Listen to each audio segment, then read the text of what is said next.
there, I'm Dustin Jongh.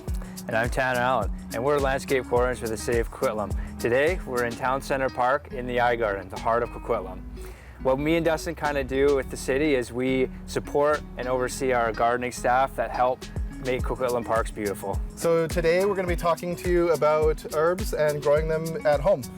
Whether it's in your kitchen, on your back patio deck, or in the backyard. We're going to try to find some ways to get you to do it yourself, save money, and get maximum flavor impact for your food. Thanks for joining us. Let's get dirty.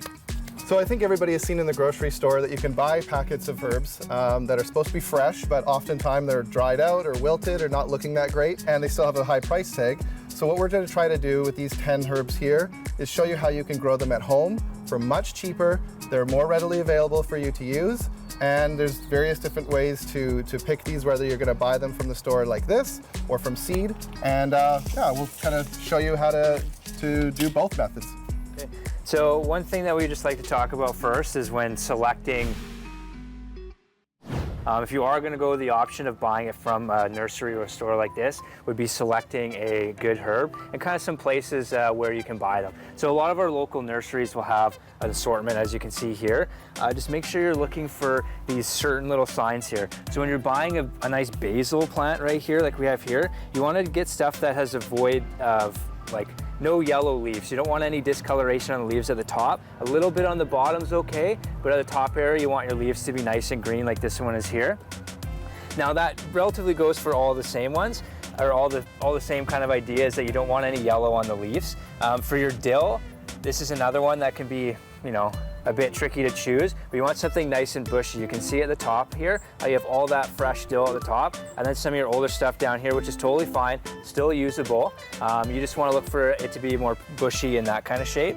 And then the other most important thing is water. So it's never a bad idea when you're picking your herbs out to give the container a bit of a squeeze. Kind of feel how, you know, is it soft, is it mushy, and even pull it out. You know, the nurseries aren't afraid, or they'll let you do that. Pull it out of the pot and see how it looks. Like this one right here, you got a decent amount of water in there and a pretty good root system already. So that's a good one that you want to look for. You want to try and avoid them. If you pull it out and just the plant comes out, it means it was just recently planted and you're honestly paying for something you don't need to be. So just pull the pot right out, check for the water, check for the roots, and yeah, make sure that that stuff's all good, and then you're picking a quality plant each time.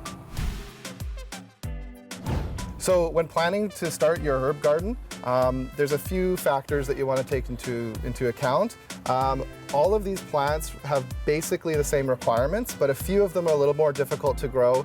They're a bit more finicky with their watering requirements and handling. So your basil and your cilantro are a little trickier, but to start off with, practically everything else here is fairly easy. And one thing I'd just like to note too on Dustin's point there is when you are planting, let's say a mint, I highly recommend planting that in its own container, just because it grows like crazy and will take over your whole garden. So if you choose to put it in your actual garden, it'll be there forever. So I would highly recommend planting mint in its own container, so it can just kind of, you know, it doesn't spread around your whole garden and get everywhere kind of thing. But the other ones, plant how you see fit. We all have our favorites. My favorite is dill.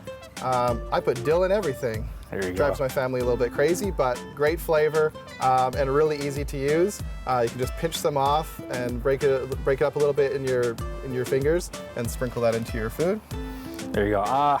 Tough choice for me. My favorite is probably basil, the Italian basil, just because it's so versatile and has such a good punch of flavor. The next thing you're going to need to do for planting your garden is where you're going to actually plant it. So whether it's going to be in your backyard, in a windowsill, or on your kitchen counter. Just think about the sun exposure. So you're going to want to have at least 6 hours of sunlight for these herbs every day. If you know that it's a location where you might not get that much, it's quite easy these days to buy an LED light that you can put above, and you can kind of supplement that sunlight with artificial light. They'll still grow just fine with those conditions. And the other thing that we want to kind of touch on real quick here is you don't have to have a fancy pot or a fancy garden to grow herbs. You can really do with whatever you want, like just some basic plastic pots, different sizes, something just like a little stone container, or even a container of old sour cream, whatever you have we can use. It's super important though to make sure your object of wherever you're planting it has a drainage hole. So just make sure you're buying some of the drainage hole, or you put something in yourself. And then when you do have a drainage hole, you're also going to want a little tray so you don't get the water all over your counter or your windowsill or whatnot. So yeah, use whatever you have. Don't make it look pretty. All that really matters is that it tastes good. It doesn't matter what it looks like while it's growing, as long as it tastes good, that's all that matters. So if you're going to start out with seeds, a few supplies that you're going to need would be a starter pot. These ones are made of paper, so they're actually decompostable. A label so you know what it is you're growing, and your packet of seed.